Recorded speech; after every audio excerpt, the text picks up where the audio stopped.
Bonjour à tous et bienvenue pour le 7e épisode de Pixels, l'émission qui cherche à découvrir l'histoire qui se cache non pas derrière les pixels, mais le cinéma. Aujourd'hui, nous allons nous concentrer sur une saga cinématographique qui a quand même eu son lot de jeux vidéo, j'ai nommé James Bond.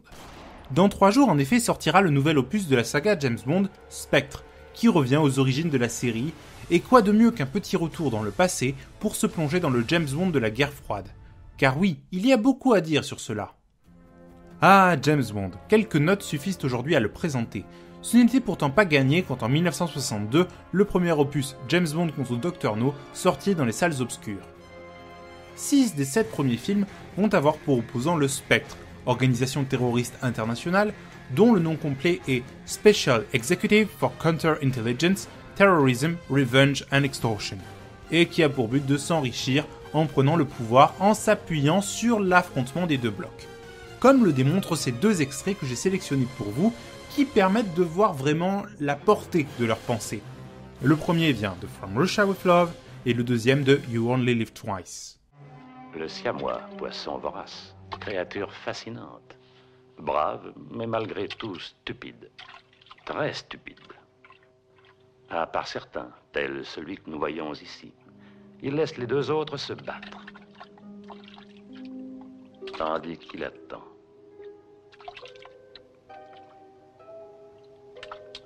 Il attend que le survivant soit à ce point exténué qu'il soit incapable de se défendre.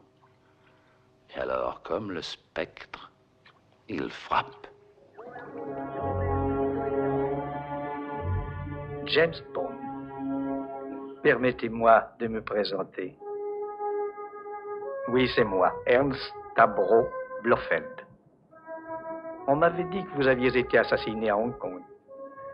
Oui, c'est ma seconde vie. On ne vit que 2 fois, Monsieur Bond.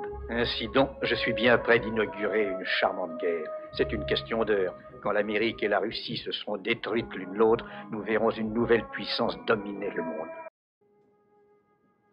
Cet homme que vous voyez à l'écran est Ernst Stavro Blofeld, numéro 1 du Spectre et ennemi juré de James Bond dans la première arc scénaristique.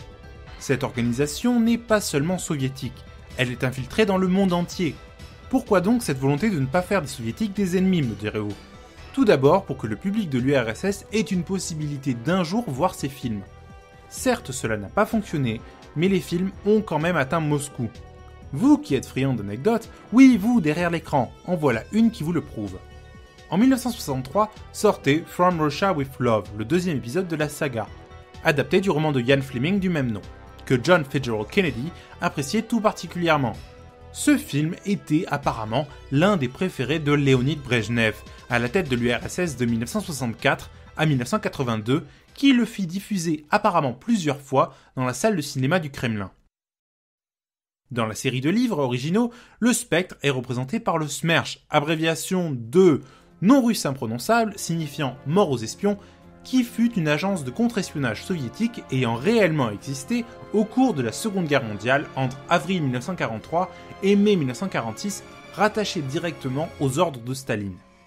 Chacun des thèmes abordés dans la série correspond à une crainte de l'époque. Le premier Dr No, sorti en 1962, renvoie clairement à la peur d'une crise nucléaire, rendant l'armement inefficace, ce qui semble faire écho à la situation internationale au moment de la sortie du film, à savoir la crise des missiles de Cuba. En effet, dans cet épisode, James Bond est confronté au Dr No, membre du Spectre, qui a inventé une machine permettant de rendre inefficaces les ondes radio et donc de perturber le lancement de missiles, notamment nucléaires. Ce thème sera repris dans le 7e opus de la saga, Diamonds Are Forever, sorti en 1971, où James Bond, à la poursuite de Blofeld, numéro 1 du Spectre, découvre que celui-ci est en train de mettre en place un satellite qui rendrait inopérantes toutes les armes nucléaires sur la Terre. Dans Thunderball, en français Opération Tonnerre, sorti en 1965, on évoque la crainte d'un vol d'armes nucléaires ici par le Spectre, encore lui. Le nucléaire occupe donc tous les esprits à ce moment-là.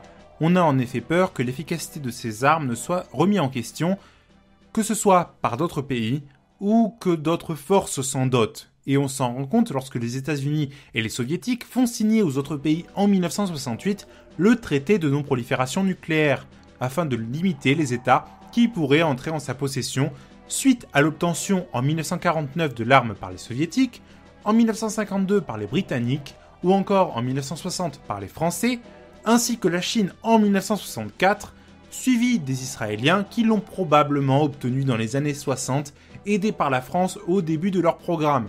Cependant, ceux-ci refusent encore à ce jour de divulguer les détails de leur programme nucléaire. Ils nient en effet encore à ce jour avoir eu un programme nucléaire et même d'avoir la bombe atomique en leur possession. Je consacrerai peut-être un format un peu plus long à ces questions nucléaires qui peuvent parfois relever d'aspects tous plus étonnants les uns que les autres. Et parfois peut-être un peu trop anxiogènes.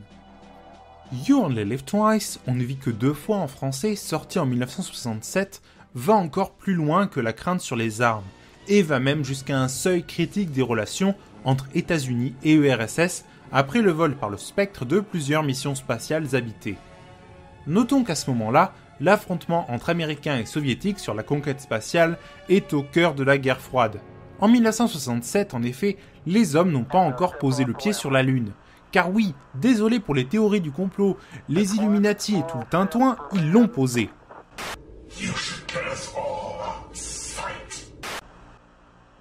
En effet, la bataille fait rage depuis 1957 et la triple réussite soviétique qui passe d'une part par la maîtrise des missiles intercontinentaux, permettant d'envoyer des missiles dans l'espace avant qu'ils ne rentrent de nouveau dans l'atmosphère, plaçant les États-Unis à portée de missiles, le Spoutnik la même année, ainsi que l'envoi dans l'espace de la chienne Laika, suivi encore une fois par une victoire soviétique avec l'envoi de Yuri Gagarin dans l'espace en 1961. Les Américains répliquent avec le discours de John Fitzgerald Kennedy en 1962 « We choose to go to the moon », qui accélère encore une fois le programme spatial jusqu'au fameux jour du 21 juillet 1969 où un homme met pour la première fois le pied sur la Lune. We choose to go to the moon in this decade and do the other thing, not because they are easy, but because they are hard. Because that challenge is one that we're willing to accept, one we are unwilling to postpone, and one we intend to win. Il nous reste encore 3 films à exploiter au cours de ce premier arc scénaristique du Spectre. Le deuxième film de la saga, From Russia with Love, en français Bon baiser de Russie, paru en 1963, adapté en jeu vidéo le 17 novembre 2005. Oui, j'essaye de coller avec mathématiques un tant soit peu. Remarquez comme les dates concordent, c'est pas beau ça ? 10 ans tout pile après. Dans ce film, les soviétiques seraient parvenus à mettre au point le Lektor, un système de décodage qui permettrait de décoder tous les messages, qui est en fait un piège monté par le Spectre qui n'a pas vraiment apprécié la mort de son cher Dr No. Voilà l'illustration d'une peur qui apparaît au cours des années 50, celle de voir l'espionnage court-circuité par une technologie supérieure. C'est aussi de fait la première alliance entre une agente soviétique, Tatiana Romanova, et notre beau brun mystérieux.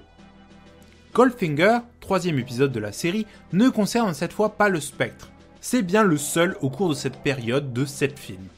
Cependant, il a toujours un lien étroit avec la guerre froide, la crainte de voir apparaître des ennemis de l'intérieur. En effet, dans cet épisode, Goldfinger est un homme d'affaires très riche qui souhaite faire exploser une bombe nucléaire dans Fort Knox, là où tous les lingots d'or sont entreposés afin de rendre l'or impropre à l'utilisation pour plusieurs décennies, créant ainsi une crise financière qui, avec ses placements, lui permettrait de devenir encore plus riche. Le dernier film dont nous n'avons pas encore parlé est aussi le seul qui n'a pas pour acteur principal dans le rôle de James Bond Sean Connery. Le rôle est alors joué par George Lazenby, qui n'incarnera l'agent secret qu'une seule fois dans sa carrière. Je veux bien entendu parler de On Her Secret Majesty's Service, au service secret de Sa Majesté en français, qui lui aussi s'éloigne du nucléaire pour privilégier un autre type d'armes, cette fois les armes bactériologiques développées par Blofeld, chef du Spectre, et qui était aussi une crainte au cours de la guerre froide. Étant donné que le prochain film de James Bond portait essentiellement sur le retour au cinéma du Spectre, et que j'ai énormément d'autres films à traiter, je me suis concentré ici uniquement sur le premier arc scénaristique avec cette organisation secrète que James Bond démantèle progressivement au cours des 6 des 7 films. Qui plus est, cela correspond véritablement de 1962, date du premier film, à 1971, du 7e, à la première période de la guerre froide, qu'on peut décomposer en 3 grandes parties. La première, qu'on appellera la guerre froide proprement dite, qui dure de 1947 à 1963, puis une deuxième qu'on appellera la détente de 1962-63 suite à la crise des missiles de Cuba où les deux blocs vont comprendre qu'il faut qu'ils se parlent, jusqu'en 1977 avec la crise des euromissiles qui y met fin. Au cours de cette période, on se parle, on conclut des traités, mais on n'oublie pas qu'on est ennemis. Vient enfin une troisième et dernière période avec la guerre fraîche qui reprend de plus belle sur fond de crise des euromissiles et de guerre en Afghanistan, s'achevant en 1985 avec l'arrivée de Gorbatchev au pouvoir. En 1973, avec le 8e film de la saga, dont le rôle est confié cette fois à Roger Moore, Live and Let Die, James Bond entre à son tour dans la détente, après un retard de quelques années. Spoilers! Mais cela, c'est une autre histoire que j'aurai plaisir à traiter si cet épisode vous a plu. Pour m'indiquer cela, n'hésitez pas à le faire dans les commentaires, à laisser un petit pouce vers le haut, n'hésitez pas non plus à me suivre sur Twitter ou Facebook, tous les liens sont dans la description. Sur ce, à très bientôt pour de nouvelles aventures, ciao!